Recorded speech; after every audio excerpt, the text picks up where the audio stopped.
Трилинг со нови теми и соговорници, но дозволете ми на почеток да соопштам собствен поглед на најновиот бран на анимозитети во соседската политика во регионот. Бугарските и македонските власти со возобновени непријателски постапки од раниот социјализам.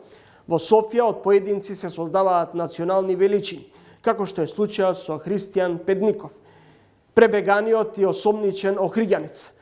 Таквиот гест е истовремено подценувачки однос кон сите други македонски граѓани кои на чесен и искрен начин се декларираат дека се етнички бугари. Од Скопје е дадена директива да не им се дозволи влез на еден европратеник и бугарски бизнисмен и филантроп. Ако уставните измени и националната гордост зависат од изјавите на Ковачев и Врбовски, колку и да се непријатни и непријателски, тогаш некој во оваа власт го изгубил европскиот компас за слобода на говор и движење.